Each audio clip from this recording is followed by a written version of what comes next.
TSM6 news కి స్వాగతం. సంగారెడ్డి జిల్లా పటాన్చెరు నియోజకవర్గం శ్రీ వెంకటేశ్వర స్వామి మహాభక్తుడు సిసాల రాజు ఆధ్వర్యంలో వెంకటేశ్వర స్వామి కళ్యాణ మహోత్సవాన్ని అంగరంగ వైభవంగా నిర్వహించారు.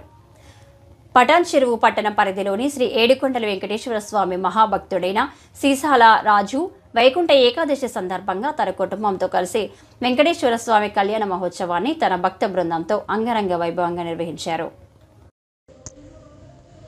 ఈ కార్యక్రమానికి ముఖ్య అతిథులుగా మాజీ సర్పంచ్ దేవేందర్ రాజు, మాజీ కార్పొరేటర్ శంకర్ యాదవ్, బీజేపీ జిల్లా అధ్యక్షురాలు Godavari Anjireddy, Ameenpur vice chairman Nandaram Narasimhagoud, MDR chairman యువ నాయకుడు పృథ్వీ ముదిరాజ్ ఇరువురు విచ్చేసి స్వామివారిని దర్శించుకుని తీర్థ ప్రసాదాలు తీసుకుని స్వామివారి సేవలో పాల్గొన్నారు.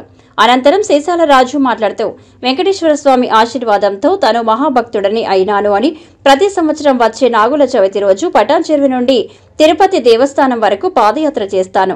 గత 3 సంవత్సరాల నుండి వైకుంఠ ఏకాదశి రోజున వెంకటేశ్వర స్వామి కళ్యాణ మహోత్సవాన్ని భక్తుల సమక్షంలో అంగరంగ వైభవంగా నిర్వహిస్తున్నానన్నారు.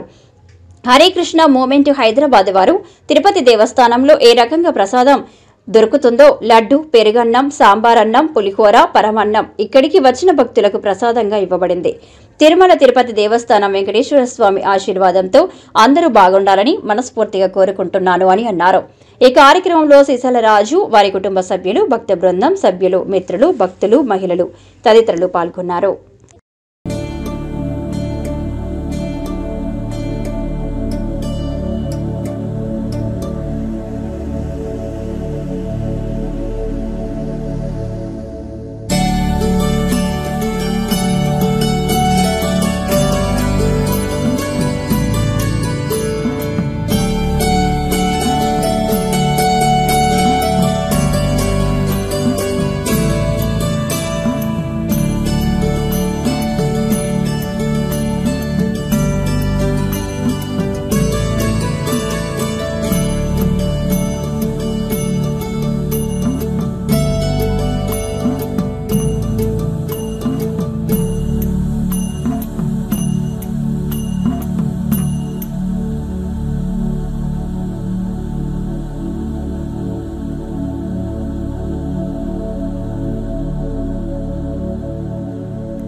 ఇక్కడ ఇది 3వ సంవత్సరం శ్రీ శ్రీనివాస కళ్యాణం జరిపించబడుతుంది.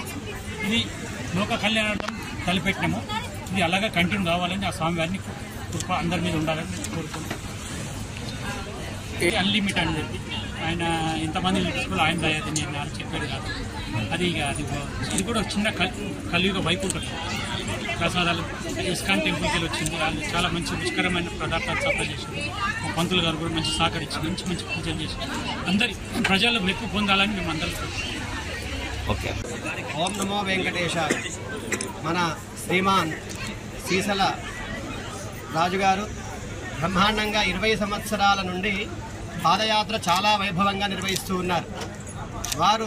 వారొక్కరే బాగుండాలనుకోకుండా వారి తోటి వారందరూ బాగుండాలి, దేశం సుభిక్షంగా ఉండాలని మంచి సంకల్పంతో తలపెట్టిన కార్యక్రమంలో భాగంగా ఎంతోమంది భక్తులు వారికి తోడుగా వెళ్తూ బ్రహ్మాండంగా వెంకటేశ్వర స్వామి సేవలో నిమగ్నమవుతూ ఉన్నారు.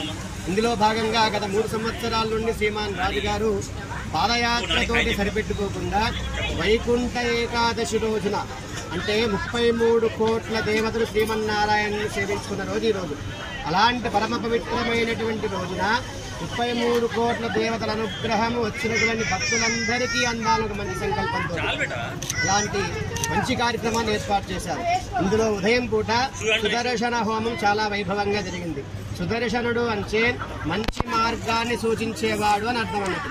అలాంటి మంచి మార్గంలో అందరూ నడవాలి, అందరికీ ఉండేటువంటి దోషాలు తొలగిపోవాలి, అందరూ బాగుండాలి. ఒక సుదర్శన హోమాన్ని ఉదయం పూట నిర్వహించి ఆ తర్వాత బ్రహ్మాండంగా వెంకటేశ్వర స్వామి వారిని మన పటాన్చెరు బస్ స్టాప్ నుండి ఇక్కడ బగ్గీలో గుర్రపు బండిలో వేద మంత్రాలతోటి వేల తాళాలతోటి మంగళ వాయిద్యాలతోటి జయ జయ ధ్వనులతోటి ఇక్కడి వరకు తీసుకొచ్చారు కళ్యాణ మండపంలో స్వామివారిని. స్వామివారి వారి ఇంట్లోనే అలంకారమూర్తులుగా తయారు చేయించి స్వామివారి పట్టు వస్త్రాలు సమర్పించి స్వామివారిని తీసుకొచ్చినారు మండపంలోకి. మండపంలో బ్రహ్మాండంగా తిరుమల వెంకటేశ్వర స్వామి కళ్యాణం అయితే ఏ విధంగా జరుగుతుందో అలాంటి పద్ధతిలోనే అలానే వేద మంత్రాలతో మంగళ వాయిద్యాలతో చాలా వైభవంగా జరిగింది. మంచి మంచి కీర్తనలు తాళము మేళము ఇవన్నీతో కూడుకుని బ్రహ్మాండం కళ్యాణం ఉదయం నుంచి నిర్వహించారు శ్రీమాన్ రాజుగారు. అలాంటి రాజుగారికి వెంకటేశ్వర స్వామి అనుగ్రహం బ్రహ్మాండంగా లభించాలని మనందరం కలిసి కోరుతున్నాం.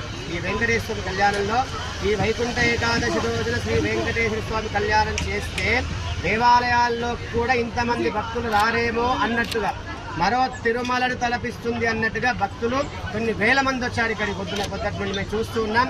మేము బయటికి రాలేక అంటే తిరుమల కొండ రద్దీ ఉందో అలా